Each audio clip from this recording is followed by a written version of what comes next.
नमस्कार विद्यार्थी मित्रांनो, आपण आजच्या लेक्चरमध्ये फेब्रुवारी महिन्याच्या करंट अफेअर्सचा अभ्यास करणार आहोत 15 ते 28 फेब्रुवारी पर्यंतचा.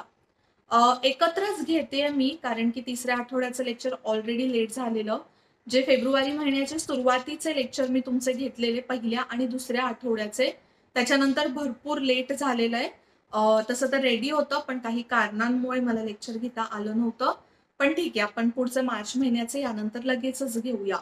आणि 15 ते 28 फेब्रुवारीमध्ये एवढ्या काही महत्त्वाच्या घटना घडल्या नाहीयेत, ज्या तुमच्या परीक्षेच्या दृष्टीने महत्त्वाच्या असतील. बघा, घटना घडायला तर खूप घटना घडत असतात, पण ऑब्व्हियसली प्रत्येक इन्सिडेंट हा आपल्या एक्झाम पॉइंट ऑफ व्ह्यूने महत्त्वाचा नसतो ना. जे इम्पॉर्टंट आहेत त्याच फक्त गोष्टी आपण लेक्चरमध्ये घेणार आहोत. ओके, जसं आपण नेहमी लेक्चरमध्ये घेतो त्याचप्रमाणे. ओके, मग आता आपण पटकन लेक्चरला सुरुवात करूया. आपला लेक्चरचा फॉर्मॅट हा नेहमीप्रमाणे तसाच असणार आहे. सुरुवातीला आपण काही इंटरनॅशनल गोष्टींचा अभ्यास करूया किंवा इंटरनॅशनल नॅशनल जे रिलेशन्स असतात त्यावर न्यूज कव्हर करायचे आहेत. त्याच्यानंतर आपण नॅशनल गोष्टीकडे, जशा त्याच्यामध्ये काही स्कीम्स आल्या, पुरस्कार आले, त्यांचा अभ्यास करतो. त्याच्यानंतर आपण काही काही महत्वाच्या व्यक्तींचा अभ्यास करतो, निवड वगैरे काही झाल्या असतील, अपॉइंटमेंट्स वगैरे.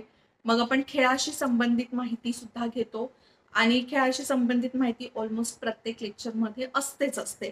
आणि बघा, जे महत्वाचे खेळ आहेत, महत्वाचे स्पोर्ट्स आहेत किंवा महत्वाचे आपण म्हणू शकतो चॅम्पियनशिप्स आहेत, तेच आपण घेतो, त्यामुळे ते करणं महत्वाचं असतं. ओके, त्याच्यानंतर आपण काही समजा नेव्हल एक्सरसाइज झाल्या असतील, कोणत्याही लष्करी म्हणा, आर्मीच्या वगैरे, वायुदळाच्या, तर त्या सुद्धा घेतो. आणि शेवटी महत्वाचे दिवस.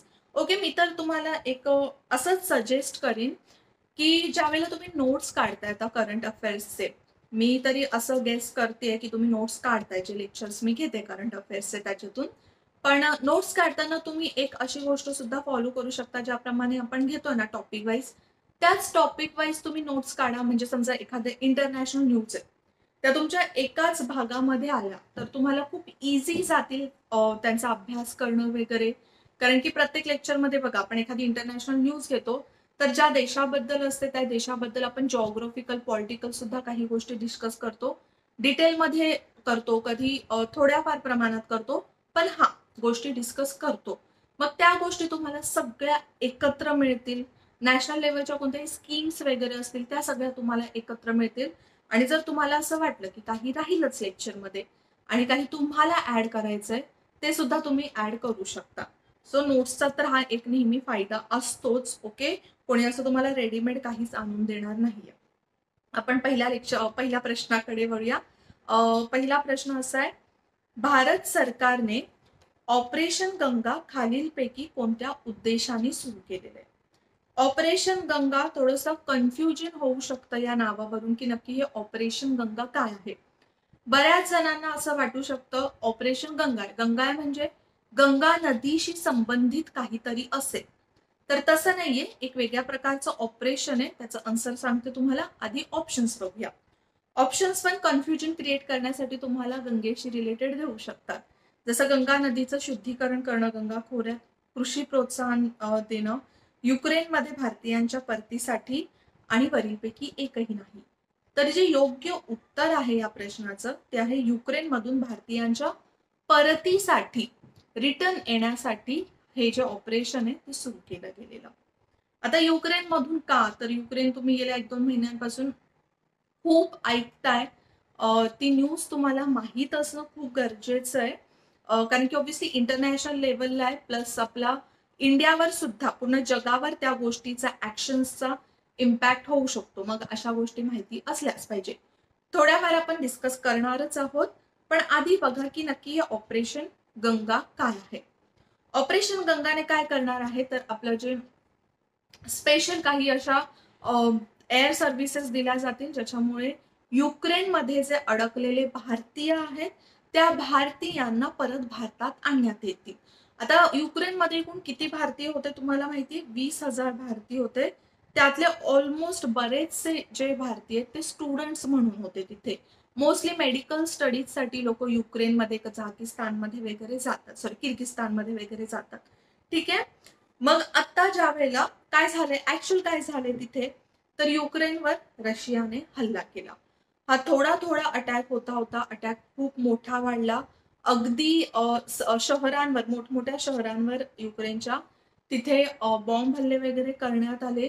त्याच्यामध्ये युक्रेनच्या नागरिकांचा मृत्यू तर झालाच, पण त्याचबरोबर काही भारतीय सुद्धा मृत्युमुखी पडले आणि ते तिथे अडकले गेले. का? कारण की तिकडचे एअर स्टेशन्स बंद झाले. राईट.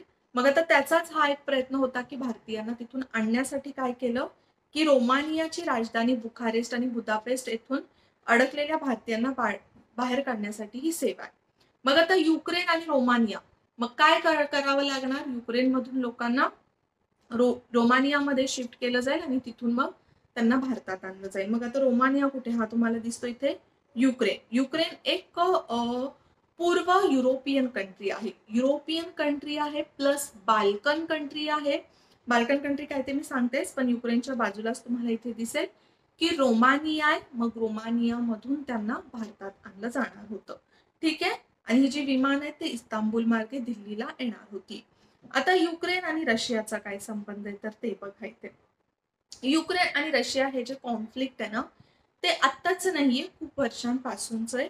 अगदी शीतयुद्धापासूनच आहे. शीतयुद्ध ज्या वेळेला संपत आलं, शीतयुद्ध कधी सुरू झालं तर बघा, शीतयुद्धाचा असा स्पेसिफिक टाइम पिरियड नाहीये. खूप मोठं शीतयुद्धाचा टाइम पिरियड आहे. दुसरं महायुद्ध संपल्यानंतर जो काही पिरियड होता त्याच्यामध्ये दोन महासत्ता उदयास आलेल्या आहेत, म्हणजे रशिया, एक म्हणजे अमेरिका.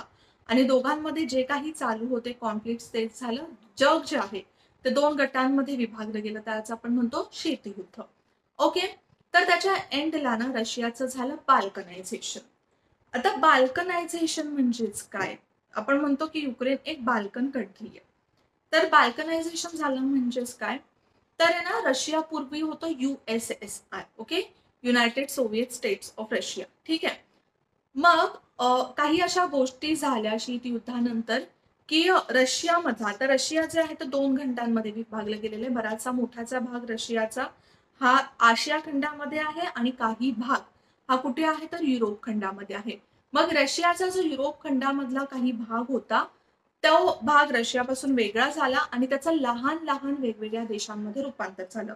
मग हे जे तुम्हाला युक्रेनच्या आजूबाजूचे छोटी छोटी देश दिसतात, बेलारूस म्हणा किंवा रोमानिया, युक्रेन, हे सगळे काय आहेत? Balkan country.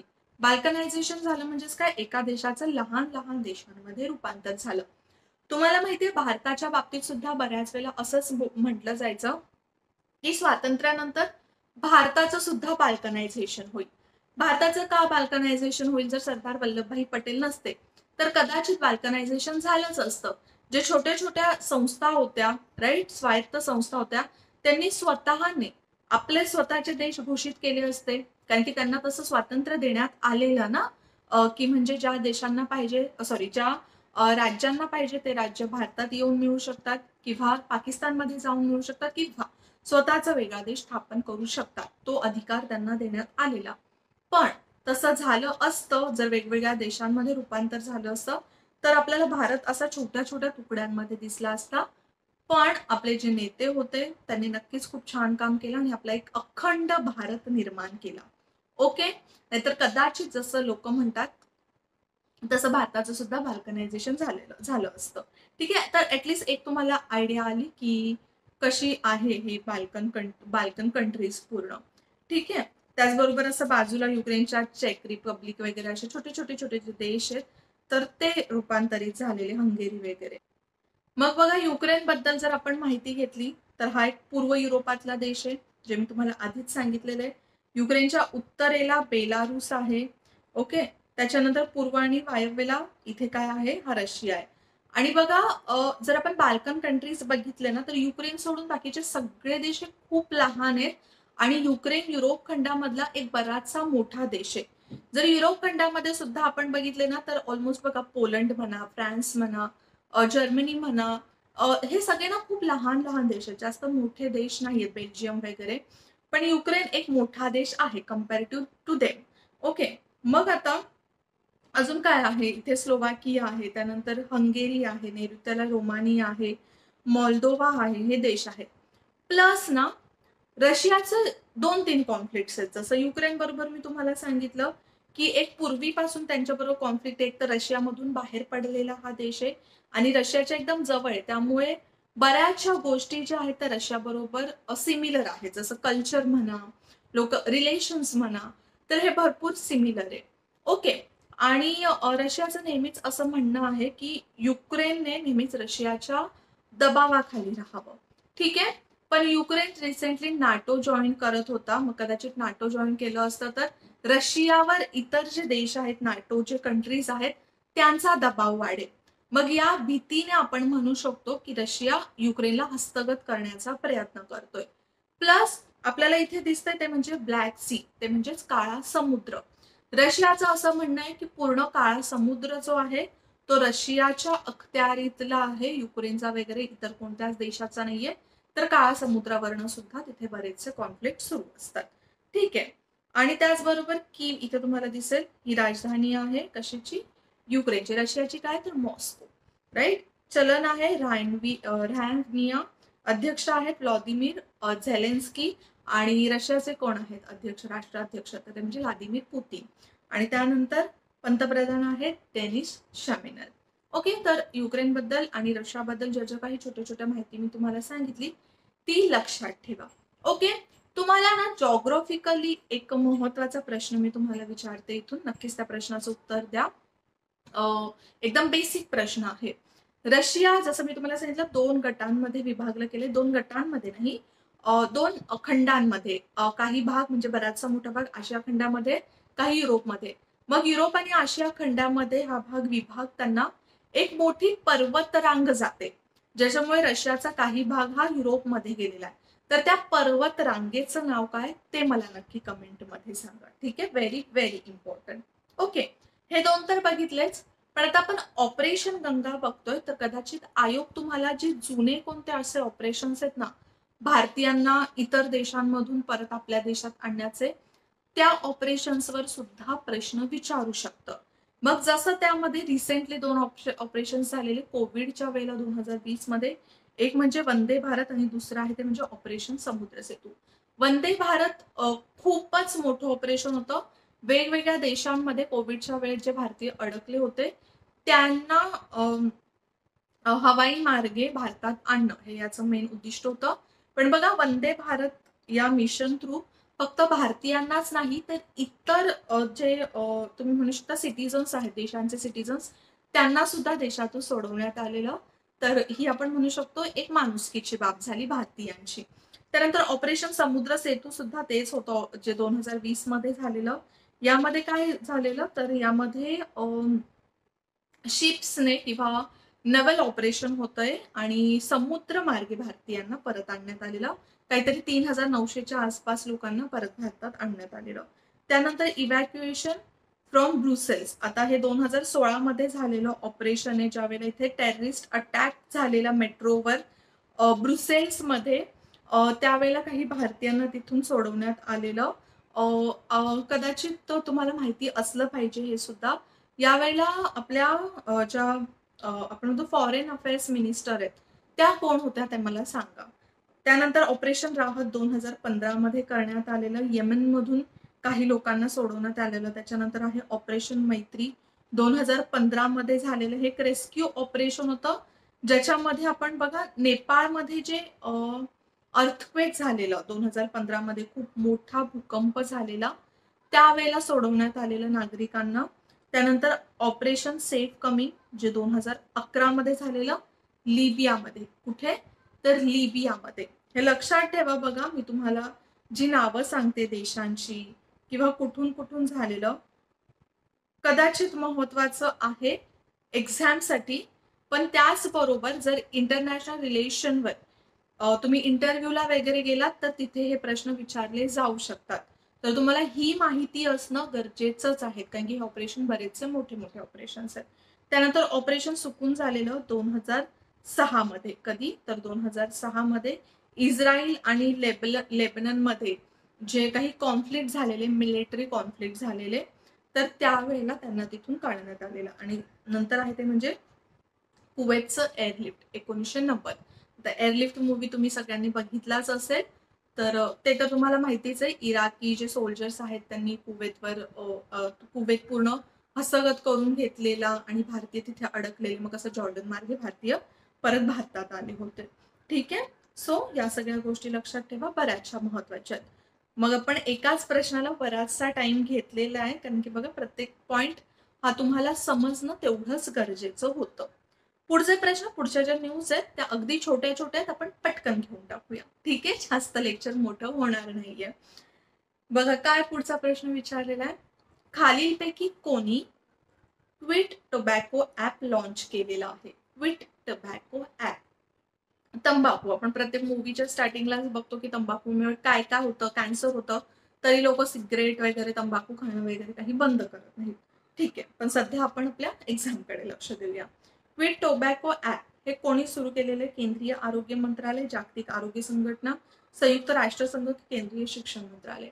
त्याचं जे योग्य उत्तर आहे ते म्हणजे WTO, वर्ल्ड हेल्थ ऑर्गनायझेशनने एक ऍप सुरू केलेले. त्या ऍपचं नाव आहे क्विट टोबॅको ऍप. ओके, तर हे जे लॉन्च आहे ते नवीनच करण्यात आलेलं आहे. याद्वारे लोकांना धूम्रपान म्हणजे स्मोकिंग आणि इतर संबंधित उत्पादनासह सर्व प्रकारातील तंबाखूचे सेवन सोडण्यास मदत करण्यात येईल. म्हणजे कशा प्रकारे तुम्ही स्मोकिंग क्विट करू शकता, बंद करू शकता, जसं त्याचे तोटे आपल्याला सांगितले जाऊ शकतात की काय काय इम्पॅक्ट होईल. बघा, इम्पॅक्ट तर नक्कीच टोबॅकोचा सगळ्यांना माहितीये, निकोटीनचा सगळ्यांना माहितीये, पण तो बंद कसा करता आला पाहिजे यूज, त्यासाठी हेल्प करणारे क्विट टोबॅको ऍप. ओके, महत्वाचं आहे. आणि पहिलाच उपक्रम आहे असा हा WHO हा ऍप.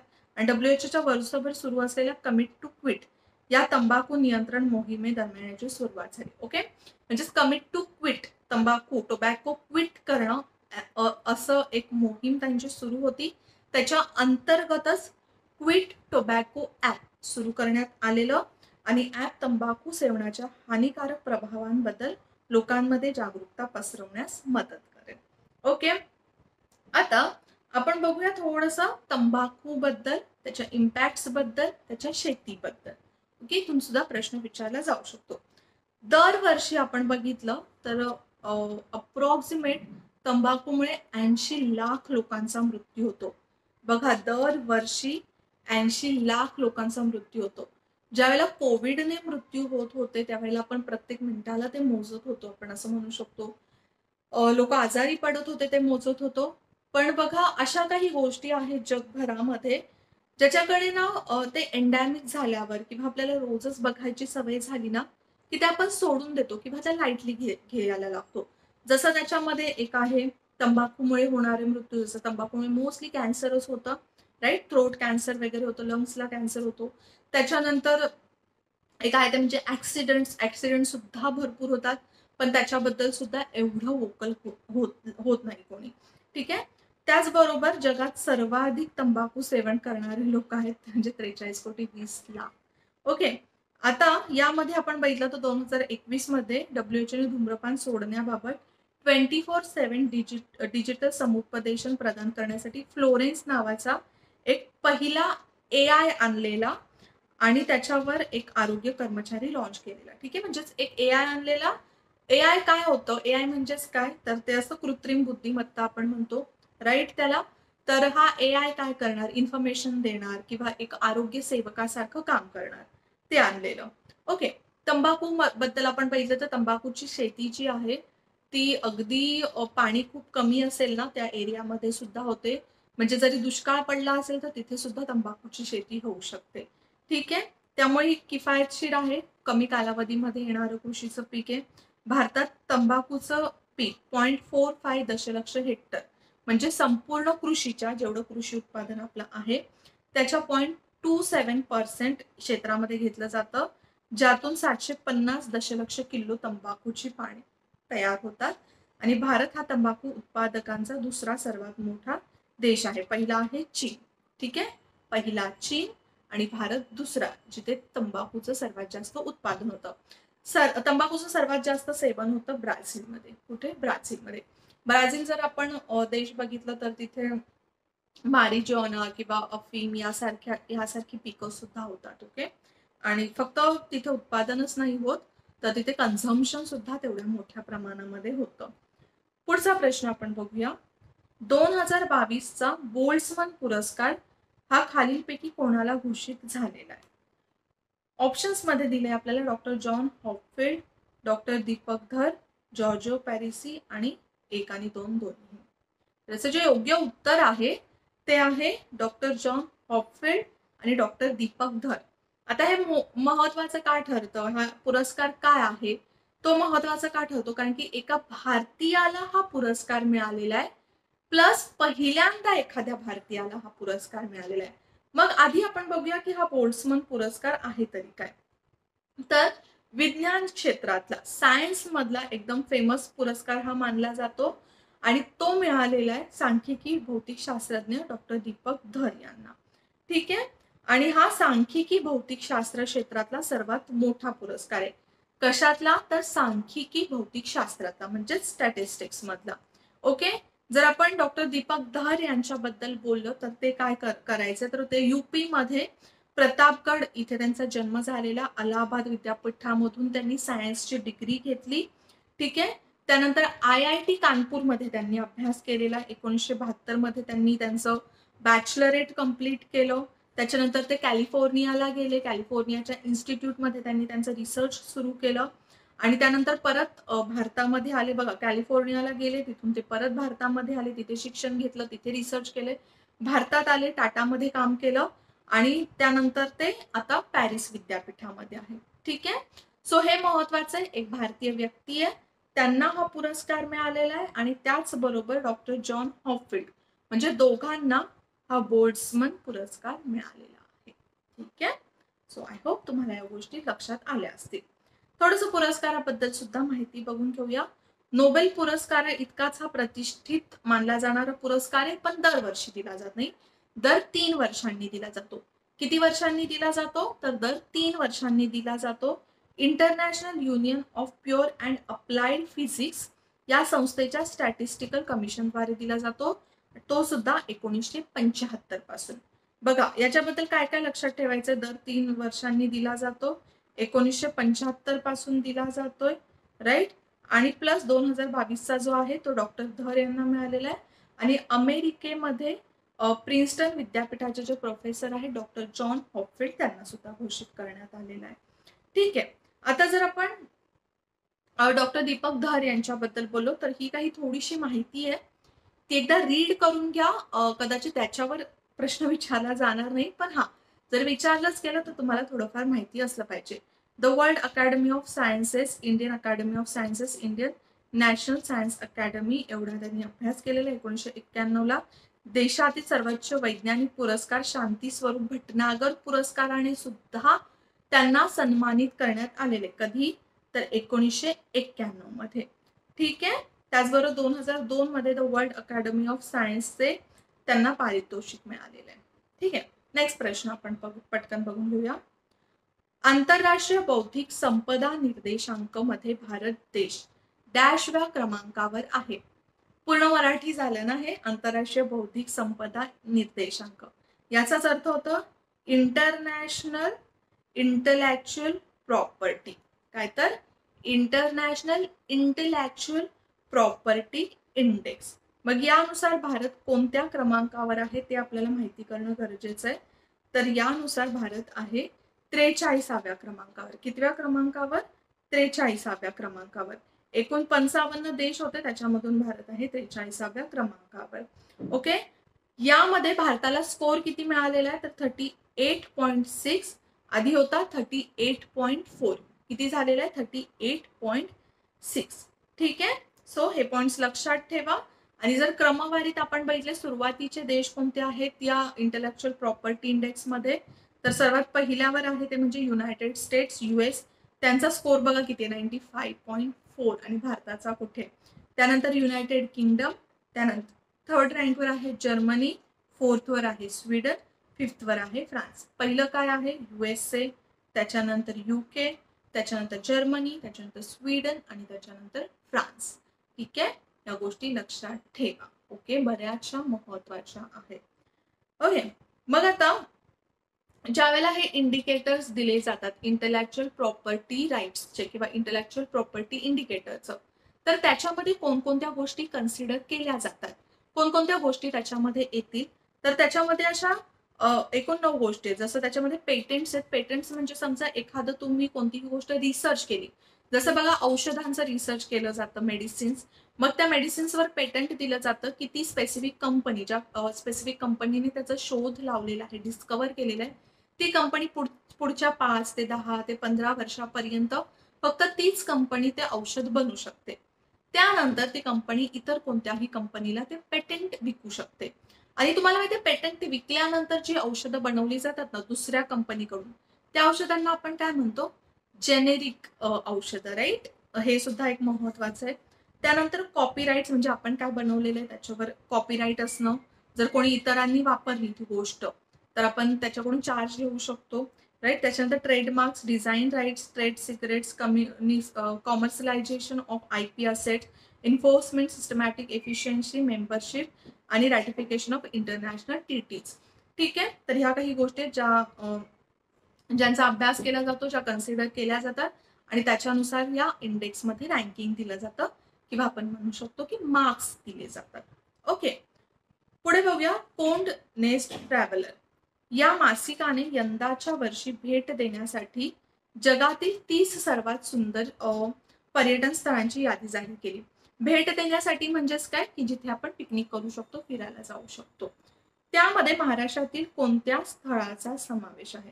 व्हेरी व्हेरी इम्पॉर्टंट आहे. जर महाराष्ट्राशी संबंधित अशी काही न्यूज आली, आपल्या देशाशी संबंधित असं काही प्रकाशन आलं तर ते माहिती असणं गरजेचं असतं. आपल्याला ऑप्शनमध्ये दिले सातारा, सिंधुदुर्ग, रत्नागिरी आणि नाशिक. तर याचं योग्य उत्तर आहे ते म्हणजे सिंधुदुर्ग. आणि महाराष्ट्रातील सिंधुदुर्ग हा एकमेव जिल्हा आहे. जगातले एकूण 30 जिल्हे आहेत. ओके, 30 स्थळं आहेत, 30 जिल्हेच आपण म्हणूया. आणि त्या 30 जिल्ह्यांमध्ये महाराष्ट्रातला एकमेव जिल्हा आहे ते म्हणजे सिंधुदुर्ग. त्यामुळे ही एक मोठी गोष्ट ठरते. आणि यामध्ये म्हणजे सुंदर पर्यटन स्थळांमध्ये की जिथे आपण भेट देऊ शकतो, जे चांगलं टुरिस्ट प्लेस आहे असं त्यांचं म्हणणं आहे. ज्याच्यामध्ये लंडन आहे, सिसिली आहे, सिंगापूर आहे, इस्तंबूल, इजिप्त आहे, माल्टा आहे, सर्बिया, केप वर्दे.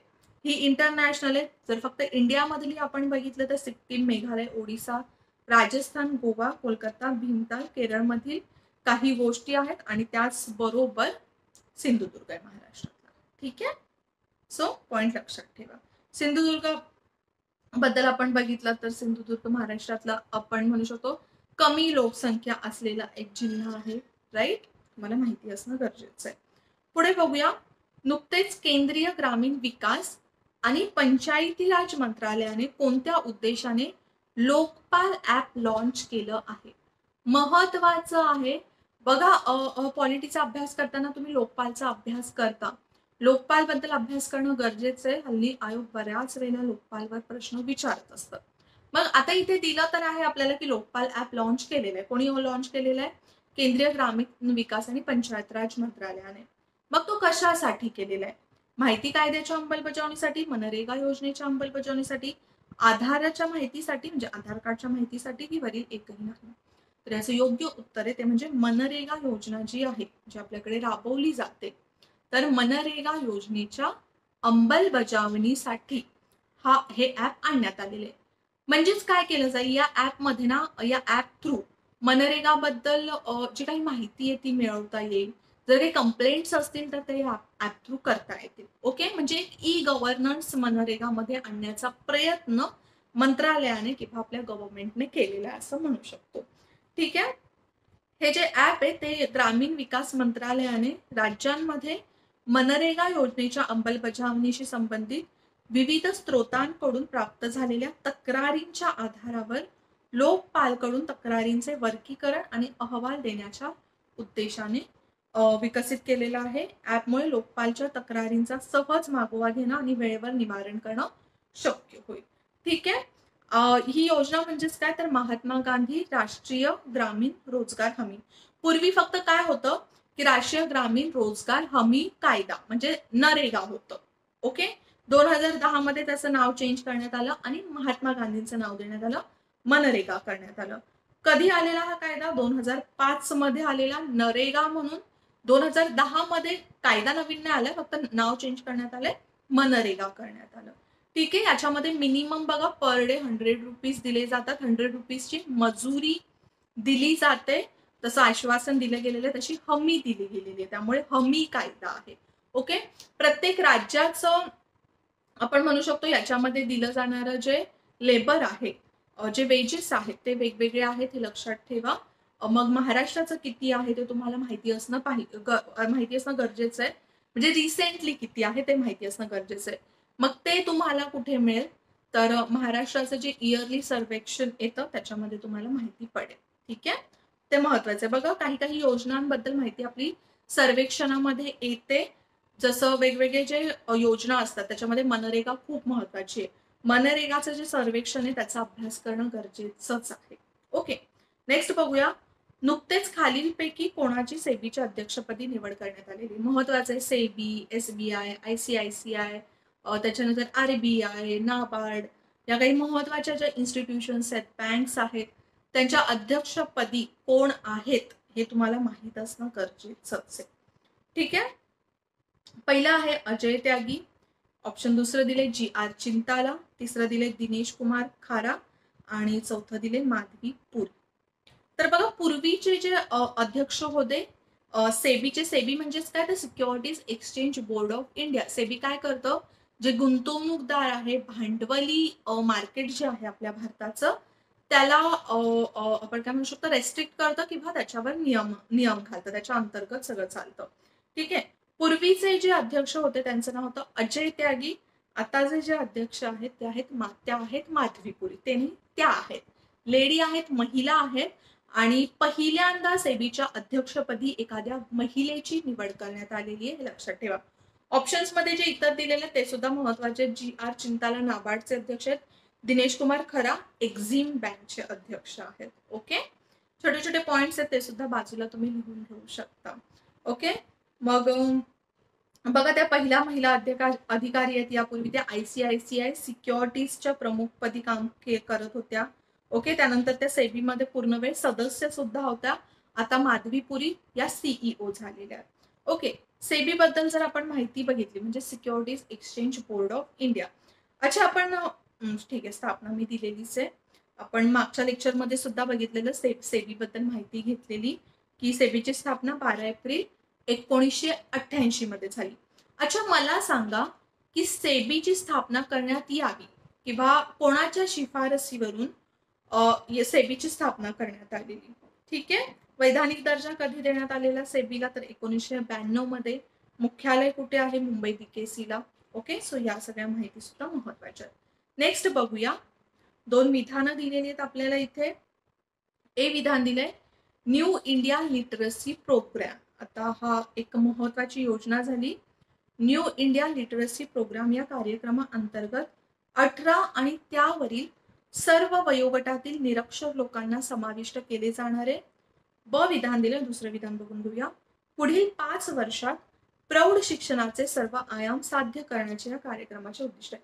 बघा, प्रौढ शिक्षणासाठी अगदी आपल्या ज्या योजना व्हायच्या पंचवार्षिक योजना, तेव्हापासून प्लॅनिंग कमिशन पासून आपण बऱ्याचशा अशा प्रौढ शिक्षणासाठी योजना भारत सरकारने राबवलेल्या आहेत.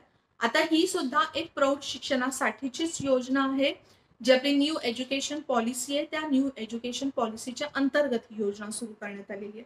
तर यामध्ये एक महत्वाचं उद्दिष्ट आहे की 5 वर्षामध्ये, पुढे येणाऱ्या 5 वर्षामध्ये प्रौढ शिक्षणाचे जे सगळे आयाम साध्य करायचे ते या योजनेतून साध्य करण्यात येतील. मग इथे प्रौढ म्हटलं गेलं तर प्रौढांचं एज क्रायटेरिया काय ठेवण्यात आलेलं आहे. एज क्रायटेरिया 18 नाहीये, 15 आणि त्याच्या वर आहे. मग बी विधान आहे ते बरोबर आहे, ए विधान चुकलेलं आहे. मग योग्य काय येणार आहे, फक्त बी योग्य. ठीक आहे.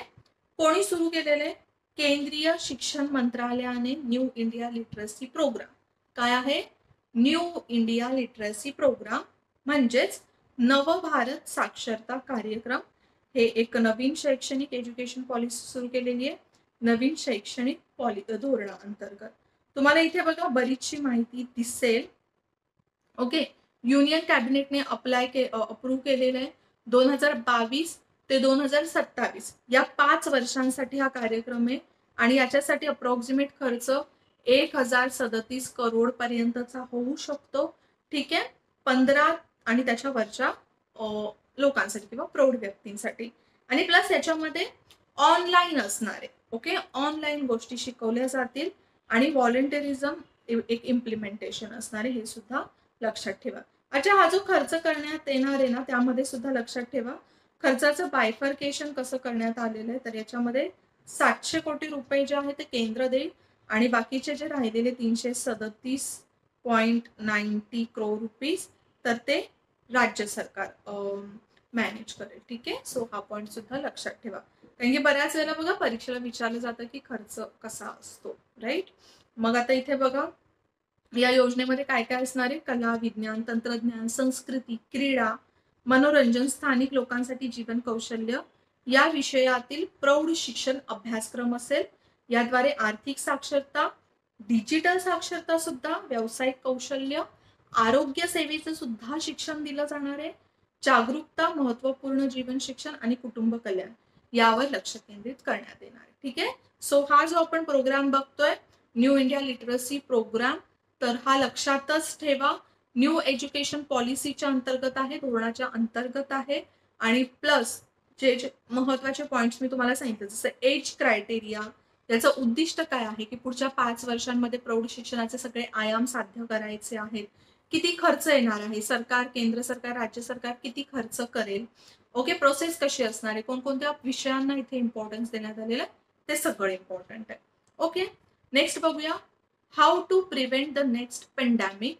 हे नवीन पुस्तक डॅश यांनी लिहिलेलं आहे. महत्वाचं, बरंचसं फेमस झालेलं आहे, अजून रिलीज झालेलं नाहीये पण रिलीज होईल लवकरच. तर हे पुस्तक ज्या वेळेला इनफॅक्ट लिहिणं सुरू झालेलं तेव्हापासूनच बरंचसं चर्चेत असलेलं पुस्तक आहे how to prevent the next pandemic. Next pandemic म्हणजेच काय, ऑलरेडी आपण एका पेंडॅमिक मधून बाहेर आलेलो आहोत कोविडमुळे, आणि पॉसिबिलिटीज आहेत की पुढे सुद्धा आपल्याला जगाला हे पॅन्डेमिक्स बघायला मिळू शकतात. मग ते कशा पद्धतीने प्रिव्हेंट करता येतील त्याच्यावर एक पुस्तक लिहिण्यात आलेलं आहे. ते पुस्तक कोणी लिहिलंय, बिल गेट्स, बराक ओबामा, जे बेझोस की एलॉन मस्क. तर याचं योग्य उत्तर आहे ते म्हणजे Bill Gates. Okay, Bill Gates कोण आहेत, तर मायक्रोसॉफ्टचे को फाउंडर आहेत, राईट.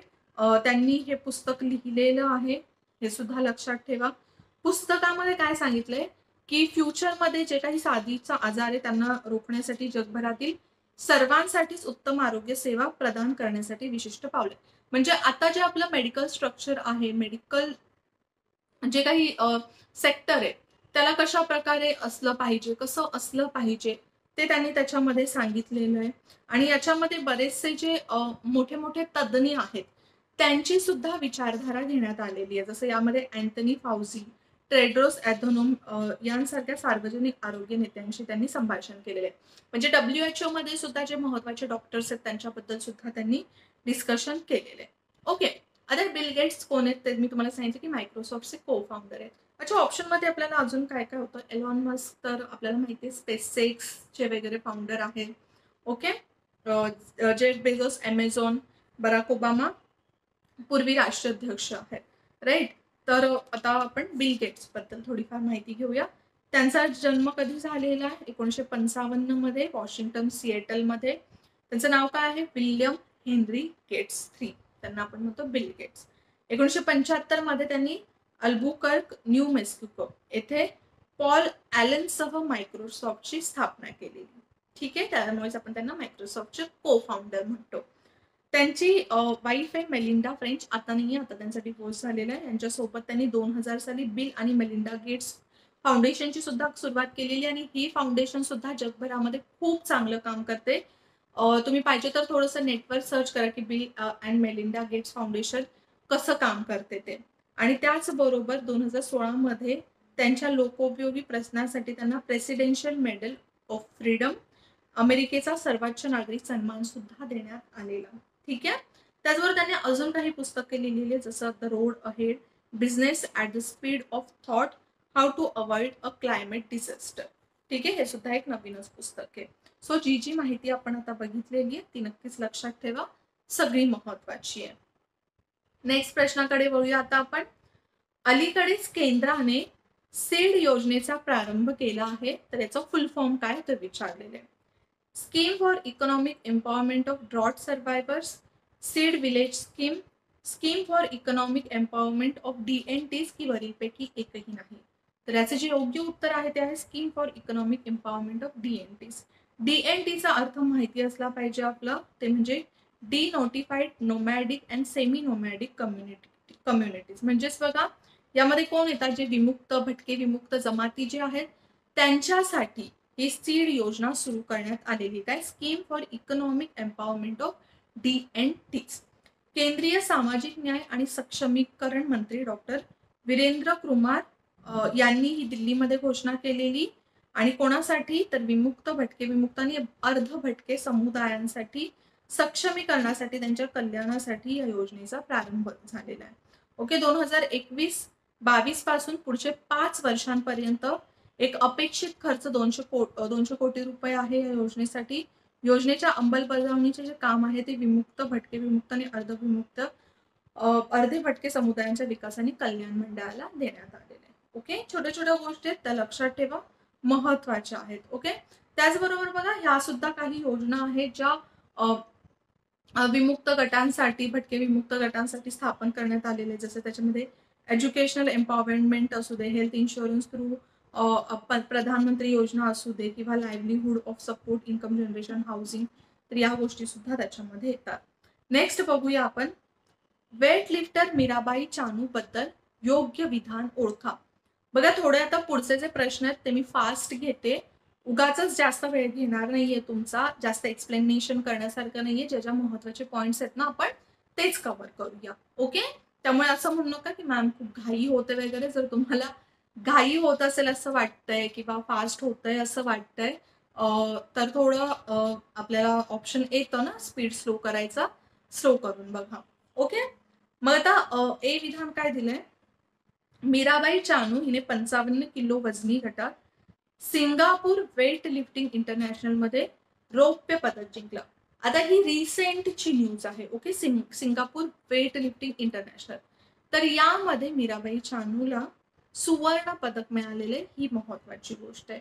ओके, त्यामुळे हे विधान चुकीचं आहे.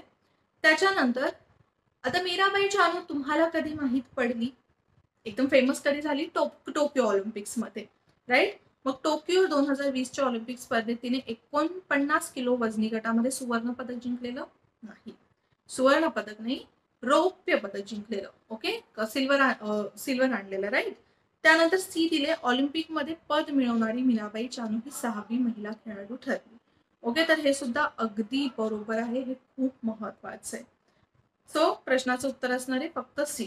थोडंसं आपण मीराबाई चानू बद्दल समजून घेऊया. तर बघा, आताच आपण बघितलं की 50 किलो वजनी गटामध्ये सिंगापूर वेटलिफ्टिंग इंटरनॅशनल मध्ये त्यांना गोल्ड मेडल मिळालेलं.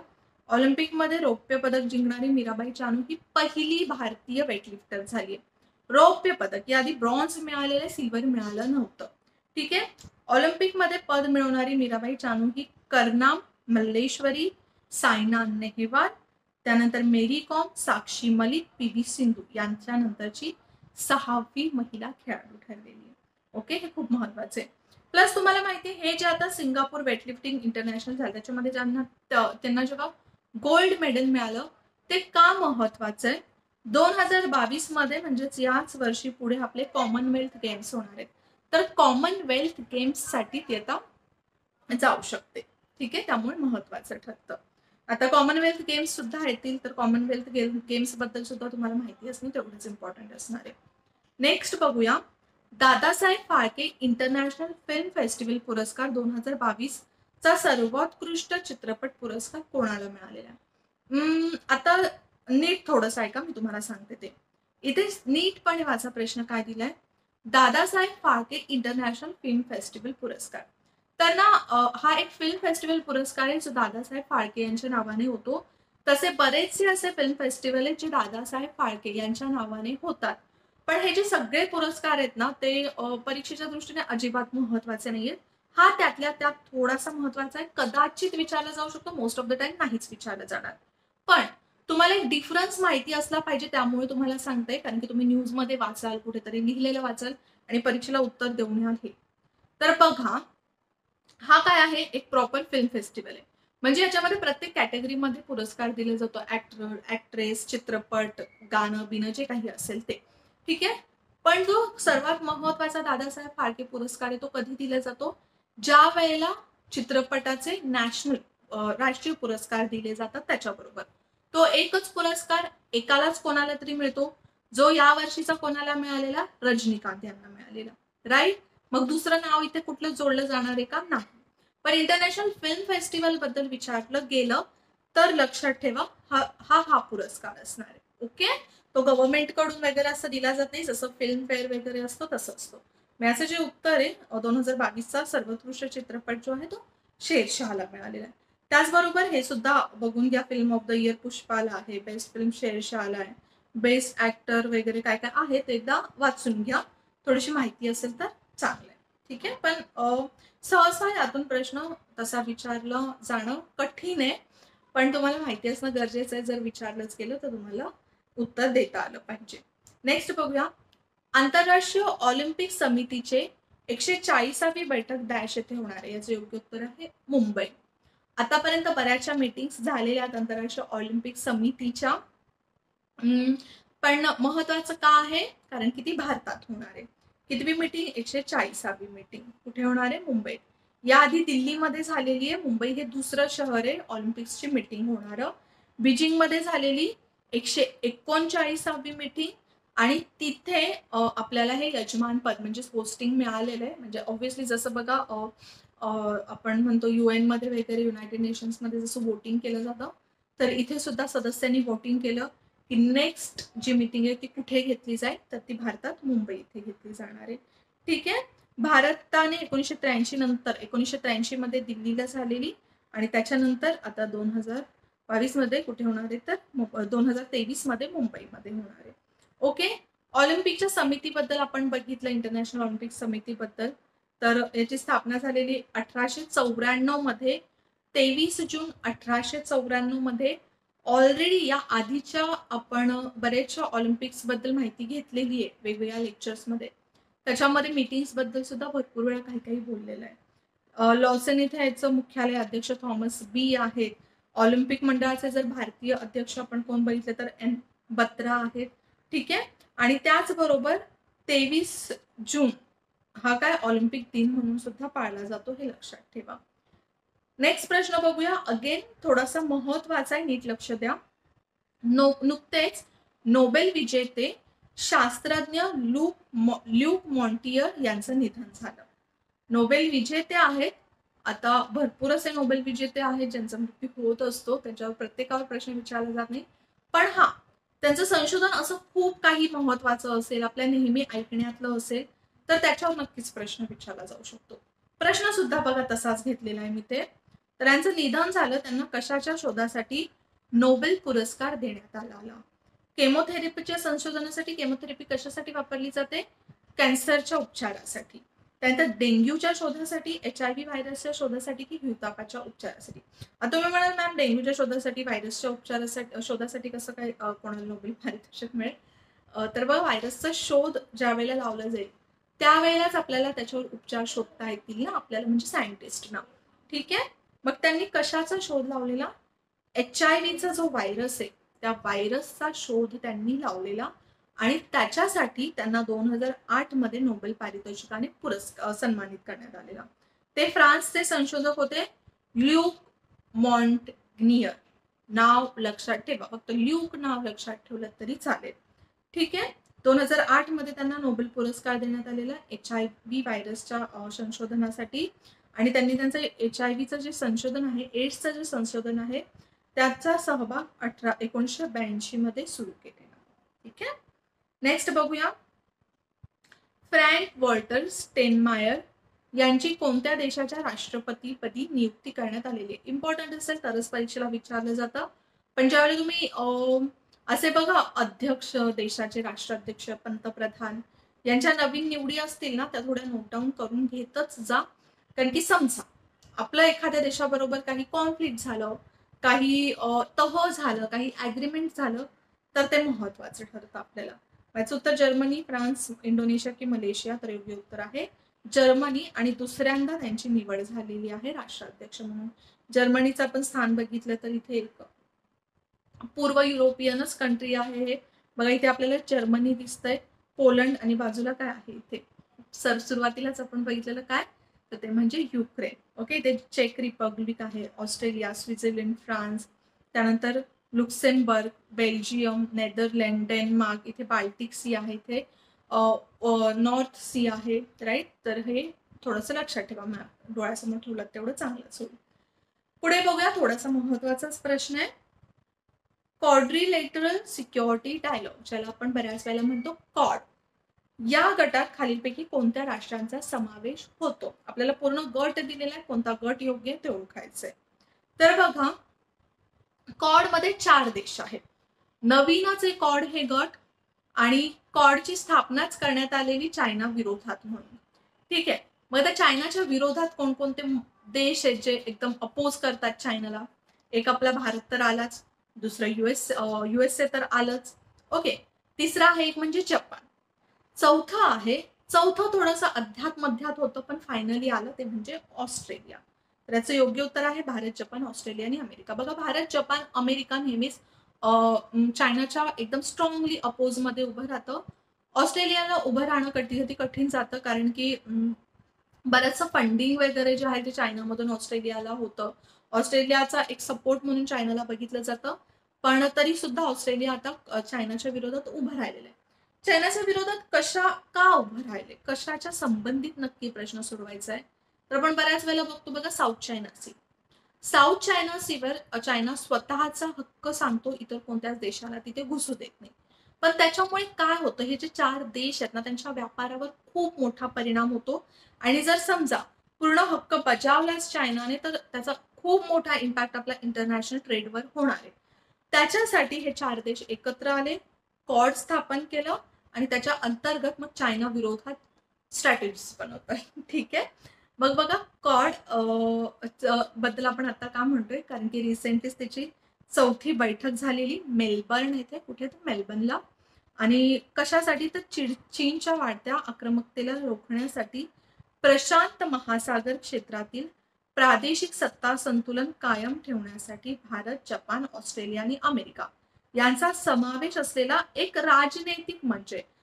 असं आपण म्हणू शकत नाही काहीतरी स्पेसिफिक अजेंडा घेऊन हा मंच आलेला आहे, फक्त चायनाच्या विरोधात आपल्याला काम करायचं तेवढंच आहे. क्वाडची जी कल्पना आहे ते सर्वात प्रथम शिंझो आबे, जे पूर्वीय राष्ट्राध्यक्ष होते जपानचे, त्यांनी आणलेलं 2007 मध्ये.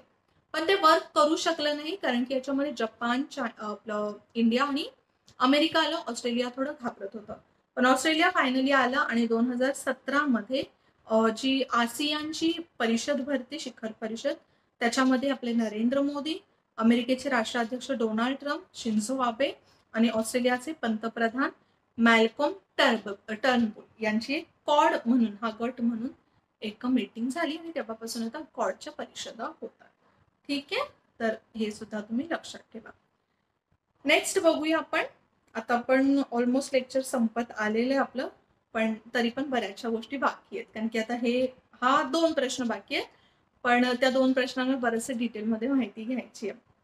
बघू, खालीपैकी कोणत्या द्विपक्षीय सराव नुकताच भारत आणि जपान या 2 देशांमध्ये पार पडला?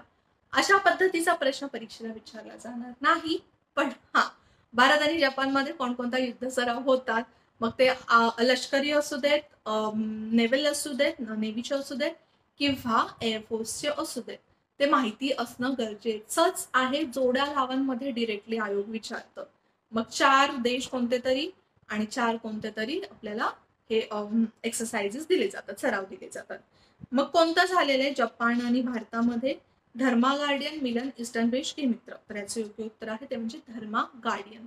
मिलन ईस्टर्न ब्रिज वगैरे सुद्धा रिसेंटली झालेले आहेत, पण ते द्विपक्षीय नाही, ते मल्टी म्हणजे जास्त देश एकत्र येऊन होणारे सराव आहेत. आधी आपण धर्मा गार्डियन 2022 बद्दल माहिती बघूया. तर बघा, भारत आणि जपान यांच्यातील एक्स म्हणजे काय? एक्सरसाइज धर्मा गार्डियन 2022 या संयुक्त लष्करी सरावाची 3री आवृत्ती झाली, कुठे? कर्नाटकमध्ये. बघा, असं विचारलं जाऊ शकतं की 2022 मध्ये धर्मा गार्डियन जे झालं त्याच्याबद्दल माहिती मिळवा. मग ती आवृत्ती कितीवी होती, मग कधीपासून याची सुरुवात झालेली आहे, मग कुठे झाली, जपानमध्ये झाली की भारतामध्ये झाली, कोणत्या शहरामध्ये झाली, ओके, ते माहिती असणं गरजेचं आहे. मग ही आवृत्ती कितवी होती? तिसरी आवृत्ती होती. कुठे झाली? भारतामध्ये बेळगावला झाली. वार्षिक लष्करी प्रशिक्षण आहे. मग हा ते वार्षिक आहे, द्विवार्षिक आहे, त्रिवार्षिक आहे. जनरली एक तर द्विवार्षिक असतं किंवा वार्षिक असतं. ठीक आहे. आणि याचं जे आयोजन आहे ते 2018 पासून करण्यात येत आहे. 2018, 19, 20, 20 तर गेलं, 21 गेलं, म्हणून आता तिसरं आले. नाहीतर एवढ्याला 5वी आली असती. राईट. बघ आता पुढचा अजून एक सराव झालेला याच मंथमध्ये, ते म्हणजे मिलन 2022. हा आपल्या भारतीय नौदलाचा सराव आहे, जो बहुराष्ट्रीय म्हणजे बरेचसे राष्ट्र याच्यामध्ये येतात. आणि तो झालेला विशाखापट्टणम येथे. या वर्षीची याची थीम काय होती बघा मिलनची? ती म्हणजे कॉमरेडरी, कोहेजन आणि कोलॅबरेशन. मग याच्यामध्ये आपण बघितलं तर नौदलाने हा जो सराव आहे तो अंदमान निकोबारमध्ये 1995 मध्ये सुरू केलेला एक द्विवार्षिक म्हणजे 2 वर्षांनी होणारा हा बहुराष्ट्रीय नौदल युद्धाभ्यास आहे. आणि पूर्वी या बघा सुरुवातीला आपण बघितलं तर फक्त 4च देशाच्या मध्ये आले आणि आता आपण बघतो तर बरेचसे देशाच्या मध्ये येतात. आणि यावर्षी तर 40 पेक्षा जास्त देशांच्या युद्ध नौका आणि उच्चस्तरीय प्रतिनिधी मंडळाचा यामध्ये सहभाग होता. ठीक आहे. त्याचबरोबर हा टेबल थोडं पॉज करा लेक्चर व्हिडिओ आणि नोट डाऊन करून घ्या. ओके. प्रत्येक वेळेला असं एकत्र कुठे मिळणार नाही. जसं इंद्रा होतं भारत रशियामध्ये, हा एक नौदल सराव आहे. अच्छा बघा, नौदल आहे, वायुदल आहे, लष्करी आहे, कोणतं आहे ते सुद्धा माहीत असणं गरजेचं आहे. Very very very important. ठीक आहे. मग मलबार होतं, वरुणा होतं, सिम्बेक्स, हे काही महत्वाचे ते एकदा बघून घ्या. ठीक आहे. त्याचबरोबर अजून एक हवाई सराव झाला ईस्टर्न ब्रिज 6. इथे दिलंच आहे 6, त्यामुळे आपल्याला लगेच समजलं पाहिजे की हे 6th एडिशन होतं, 6वी आवृत्ती होती. ओके. बघा, भारतीय वायुसेना आणि रॉयल एअरफोर्स ऑफ ओमान कोणामध्ये होतं? ईस्टर्न ब्रिज याच्यावरून समजलं पाहिजे. ओमान आणि भारतीय वायुसेना यांच्यामध्ये झालं राजस्थानमध्ये जोधपूर इथे जे एअरफोर्स स्टेशन आहे तिथे. 6वी आवृत्ती होती. आणि कशासाठी तर दोन्ही हवाई दलांमध्ये यामुळे काय होणार आहे की ऑपरेशनल क्षमता, इंटर ऑपरेटिबिलिटी या दोघांमध्ये वाढण्याची संधी यामुळे प्राप्त होईल. ओमान बघा आपल्याला आखाती देश आहे तो एक. राईट. इथे तुम्हाला दिसेल. त्याच्या बाजूला UAE आहे, इथे पर्शियन गल्फ आहे, त्याच्यानंतर सौदी अरेबिया, यमन आहे. ओके. आणि योमान. अच्छा, योमानची राजधानी काय आहे? तर ओमानची राजधानी काय आहे तर मस्कत. ठीक आहे.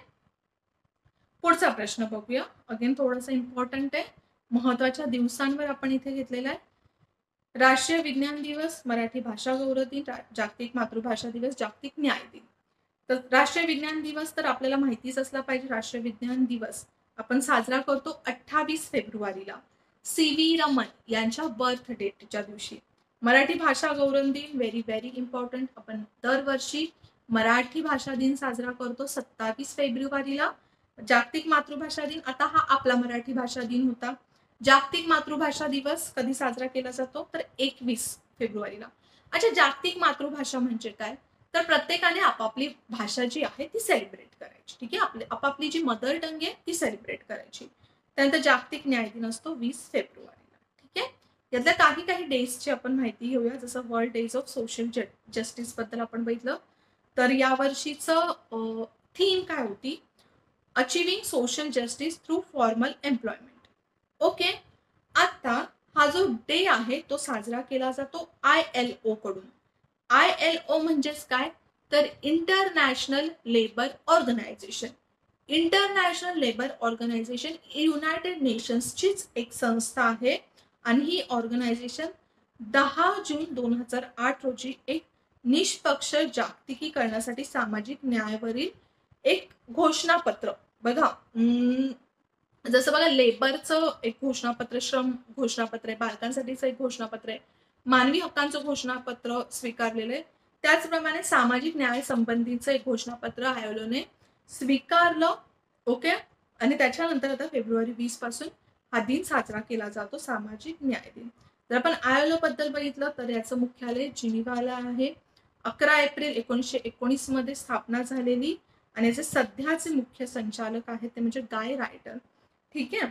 त्यानंतर आपण बघूया. अच्छा, मी काय सांगितलं तुम्हाला? 28 फेब्रुवारी कोणाचा बर्थडे असतो? CV रमन यांचा. म्हणजेच चंद्रशेखर वेंकटरमण यांचा स्मरणार्थ आपण हा साजरा करतो. आता बघा हे फेमस का होते, तर एक महत्वाचा इफेक्ट आहे रमन इफेक्ट. फिजिक्स मध्ये तुम्ही अभ्यास केला असाल रमन इफेक्टचा, तर त्याचा शोध रमन इफेक्ट म्हणजे रमन यांनी लावलेला, सी बी रमन यांनी. आणि त्याच्यासाठी त्यांना 1930 भौतिकशास्त्राचं नोबेल पारितोषिक मिळालेलं. त्याचबरोबर त्यांना 1941 मध्ये फ्रँकलिन पदक सुद्धा मिळालेलं आहे. आणि 1954 मध्ये त्यांना भारतरत्नाने सुद्धा सन्मानित करण्यात आलेलं आहे. आता त्यांचे अवॉर्ड्स तर तुम्हाला लक्षात ठेवायचेच आहेत, त्याच्यावर सुद्धा प्रश्न विचारला जातो. मग कोणत्या दिवशी आपण विज्ञान दिन म्हणून साजरा करतो? 28 फेब्रुवारी. ठीक आहे. सो आता आपण लेक्चरमध्ये बराचसा भाग कव्हर केलेला आहे. लेक्चर संपवायला जास्त टाइम मी घेत नाहीये. पटपट आपण थांबूया इथेच लेक्चरमध्ये. पुढच्या लेक्चरमध्ये आपण मार्चचा अभ्यास करणार आहोत. ठीक आहे. मग पुन्हा त्याच लेक्चरमध्ये भेटूया. तोपर्यंत जय हिंद, जय महाराष्ट्र आणि थँक्यू.